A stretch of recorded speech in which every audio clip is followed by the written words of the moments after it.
les effets écologiques de l'égalité. Il était juste champion de jet ski. On avait dit que l'égalité provoquait des effets négatifs au niveau écologique. Et vous n'aviez pas développé, vous n'avez pas eu le temps de développer parce qu'il y a eu avec l'incident avec Majoud, etc. Répétez la question. Les effets négatifs du processus d'égalité. On avait parlé du processus négatif, du processus de liberté, et on avait interrompu, alors que le débat c'était sur l'égalité. En quoi il y a quelque chose de nocif à avoir une mentalité égalitaire au niveau écologique. Tout le monde veut avoir le même niveau que tout le monde, donc ça consomme plus. Voilà, par exemple, voilà, c'est ça. C'est ça la France. Alors ça développe quels sont les côtés vicieux de l'égalitarisme, du mimétisme, justement. Alors vous avez évoqué le sujet, bon, alors, vous pouvez peut-être développer un tout petit peu plus. Monsieur le Président, tu ferais quoi, toi? Tu l'encouragerais? Par exemple, est-ce que ça développe la technologie, l'égalité? C'est ça les dirigeants de la France. En même temps, c'est difficile. Maintenant, c'est les grandes entreprises qui la télé technique, il faut avoir beaucoup de. Maintenant, ça va très loin, il faut beaucoup de matériel. Je ne sais pas si un homme tout seul ou des hommes tout seuls. Qui est-ce qui a envie d'utiliser, par exemple, quelqu'un qui est, vous qui êtes faible ou fort, quelqu'un qui est faible et qui veut être aussi fort que quelqu'un de fort, qu'est-ce qu'il va faire? Il va essayer de faire du sport, peut-être, je sais pas.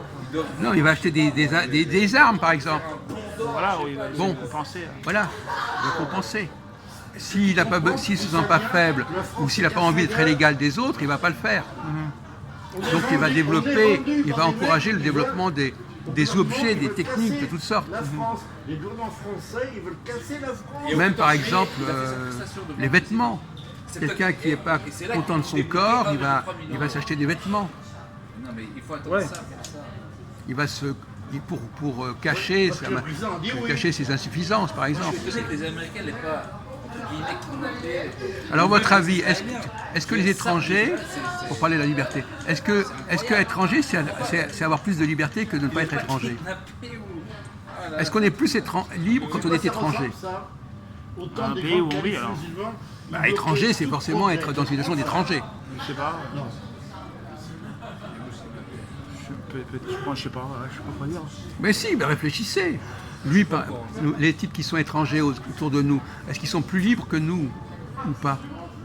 En tous les cas, ils prennent une certaine liberté. Ouais. Ben voilà. Ouais. Bon.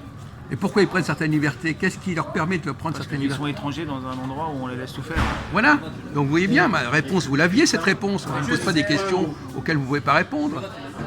Le paradoxe, c'est qu'effectivement, les étrangers, ils ne sont pas contrôlés, ils ne sont pas structurés, il n'y a pas d'écosystème, ils ne sont pas dans un milieu qui sait les maîtriser, etc. Donc ils sont beaucoup plus libres. Le Rasta, là, il doit sortir avec Ce sont des gens qui sont très libres. C'est d'ailleurs ça qui est pénible. C'est la vérité. Alors, autre question sur le même sujet, enfin, que j'ai déjà débattu d'ailleurs.